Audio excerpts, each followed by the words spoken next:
এক ধাক্কায় 748টি ওষুধের দাম বৃদ্ধির প্রতিবাদী সরব মুখ্যমন্ত্রী মমতা বন্দ্যোপাধ্যায়। কেন্দ্রকে বর্ধিত দাম প্রত্যাহারের আর্জিও জানালেন।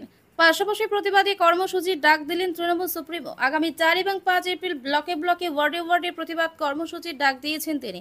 বিকেল 4টা থেকে 5টা পর্যন্ত চলবে কর্মসূচি। মমতার কথায়, এখন প্রতিবাদ না করলে স্বাস্থ্য পরিষেবা হাতের বাইরে বেরিয়ে যাবে। আমি একটা ব্যাপারে খুব শঙ্কিত এবং আমি দুঃখিত এবং আমি মর্মাহত। সেটা হচ্ছে সোসাইটির ইকোনমিক প্যারামিটার্স হচ্ছে গরিব মানুষরা যাতে তাদের ন্যায্য জিনিস পায় ন্যায্য মূল্যে। সোসাইটির ইকোনমিক প্যারামিটার্স হচ্ছে খাদ্য, বস্ত্র, বাসস্থান এবং এখন জুটেছে স্বাস্থ্য। খাদ্য, বস্ত্র, বাসস্থান এবং স্বাস্থ্যই সম্পদ আজকের দিনে। এবং যার জন্য আমরা স্বাস্থ্যসাথী থেকে শুরু করে আমাদের জেনেরিক মেডিসিন যাতে গরিব লোকে কম পয়সায় কিনতে পারে, ফেয়ার প্রাইস মেডিসিন সেন্টার থেকে শুরু করে, মেডিসিন শপ থেকে শুরু করে, ফেয়ার প্রাইস ডায়াগনস্টিক সেন্টার থেকে শুরু করে সবটাই আমরা করেছি। হ্যাঁ, আপনারা আমাকে বলতে পারেন যে নবান্ন থেকে আপনি কথা কেন বলছি এই কারণে, আমি দুটো পোস্ট বিলং করি। আমি গভর্নমেন্টের হেলথ ডিপার্টমেন্টটাও দেখি এবং ফ্রি মেডিসিন, ফ্রি ট্রিটমেন্ট করতে গিয়ে বছরে আমাদের অনেক টাকা খরচ হয়। প্রত্যেকটা হসপিটালে আমরা ফ্রি ট্রিটমেন্ট দিই গভর্নমেন্টের। প্রায় 30-35 হাজার বাচ্চাদের আমরা হার্ট অপারেশন করে দিই বিনা পয়সায়। আমরা জেনেরিক মেডিসিন দিই খুব কম পয়সায় আমাদের ডাক্তাররা হসপিটালে। তাছাড়াও fair price medicine center, diagnostic সেন্টারেও প্রায় 70% পর্যন্ত তারা কনসেশনে পায়। এগুলো কেন করেছিলাম? কারণ স্বাস্থ্যই সম্পদ বলে। কিন্তু ইদানিং আমরা লক্ষ্য করছি, যেমন কেউ বাড়ির জন্য লোন নিলে তার উপর জিএসটি বাড়িয়ে দিচ্ছে, তেমনি হেলথ ইন্স্যুরেন্সেও জিএসটি চালু করেছে। আমি বারবার চিঠি লিখে প্রধানমন্ত্রীকে আবেদন করেছিলাম যে হেলথটা হচ্ছে মানুষদের ওয়েলথ, হেলথের ওপরে বাধা নিষেধ আরোপ করে ট্যাক্সেশন করা উচিত নয়। আমরা রাজ্য জিএসটি করে দিয়েছিলাম একটাই কন্ডিশনে, যে জিএসটির টাকাটা আমরা আমাদের প্রাপ্যটা পাবো, কিন্তু সেটা তো পাচ্ছে না, সেটা হচ্ছে না। গরিব লোকেদের সব কাজ বন্ধ করে দিয়েছে সেন্ট্রাল গভর্নমেন্ট। তাহলে সেন্ট্রাল গভর্নমেন্টে আছে কিসের জন্য? শুধু ধর্মীয় প্রবণতার নামে একটা নতুন ধর্মের আমদানি করে, যা আমাদের তপবনের নয়, যা আমাদের রামকৃষ্ণের নয়, যা আমাদের স্বামী বিবেকানন্দের নয়, যা আমাদের বেদ বেদান্ত বেদাঙ্গের নয়, যা আমাদের ঋজু সাম যজু অথর্বের নয়। শুধু মানুষকে ডিভাইড করা, কান্ট্রিকে ডিভাইড করা আর মানুষের মধ্যে দাঙ্গা লাগানো। আমি চাই বাসন্তী পুজো, অন্নপূর্ণা পুজো, রামনবমী সব শান্তিতে ভালোভাবে হোক। ঈদও শান্তিতে পালিত হয়েছে, সামনে এই প্রোগ্রামগুলো আছে, এগুলো ভালোভাবে পালিত হোক। কারণ সামনে নতুন বছর আসছে, শুভ নববর্ষ। আমাদের মা কালীবাড়ির স্কাই ওয়াক এবং ডেভেলপমেন্ট যেটা করেছি সেটাও আমাদের প্রায় 200 কোটি টাকার উপর খরচ হয়েছে। আমরা সেটা উদ্বোধন করবো 14 তারিখে। 28 তারিখে জগন্নাথ ধাম উদ্বোধন হবে। এইভাবে অনেক কাজ আমাদের আছে। কিন্তু আমি দেখলাম ন্যাশনাল ফার্মাসিউটিক্যাল প্রাইসিং অথরিটি, যারা ওষুধের দাম নিয়ন্ত্রণ করে, এটা সেন্ট্রাল গভর্নমেন্টের সংস্থা, 748টা ড্রাগ ওষুধের দাম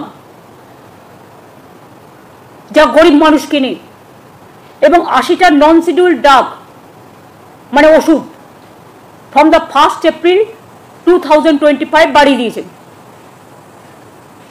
এইসব ওষুধ কেনে কারা?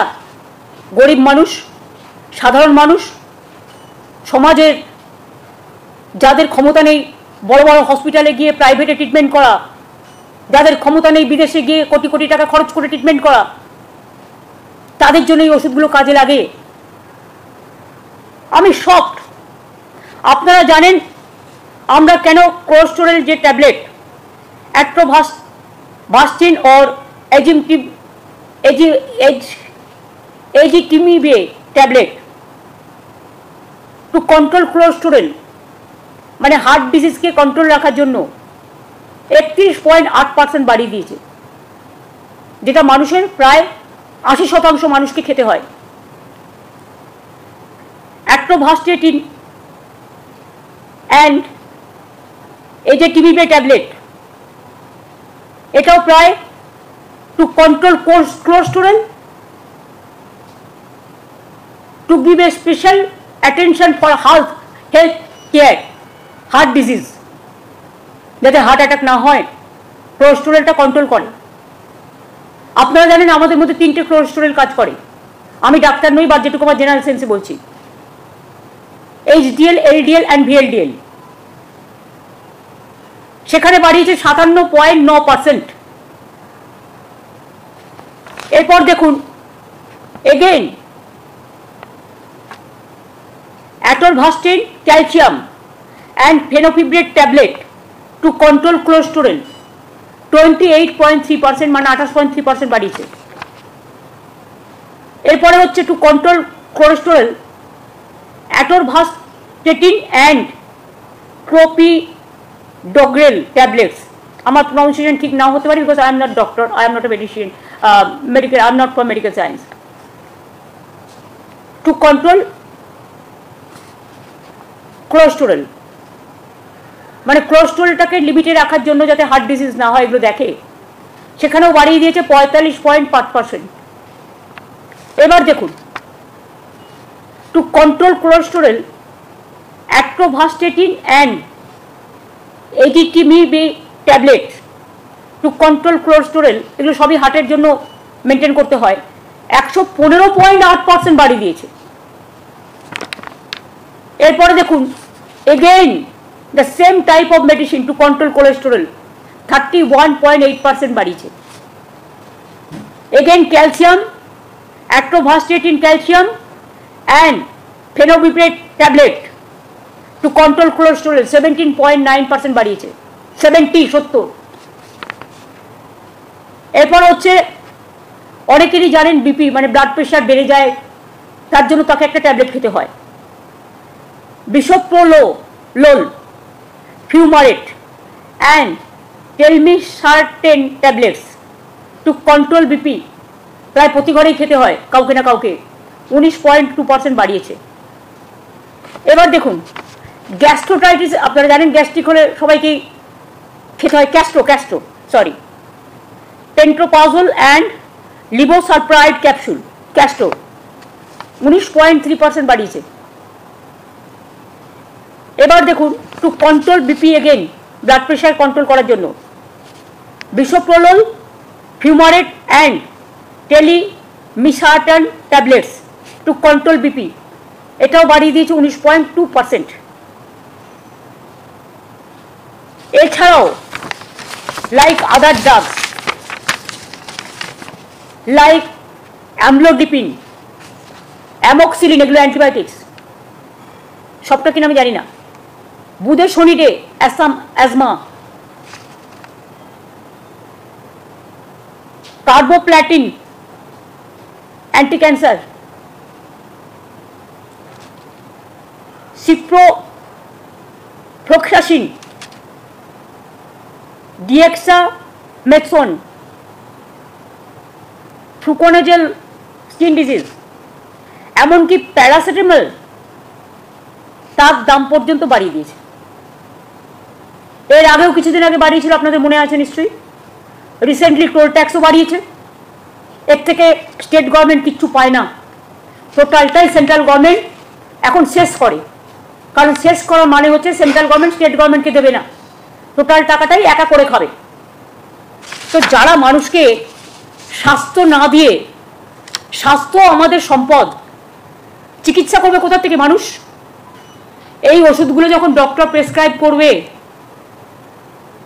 কাউকে 97% বেশি দিতে হবে, কাউকে 57% বেশি দিতে হবে, কাউকে 40% বেশি দিতে হবে, কাউকে 50% বেশি দিতে হবে, মেডিক্লেম করা থাকলেও তাকে দিতে হবে।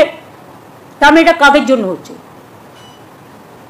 এটা কি ঠিক যে is it for one section of people, যারা কমন পিপুলের মধ্যে পড়ে না, যাদের ক্ষমতা আছে, কোটি কোটি টাকা আছে,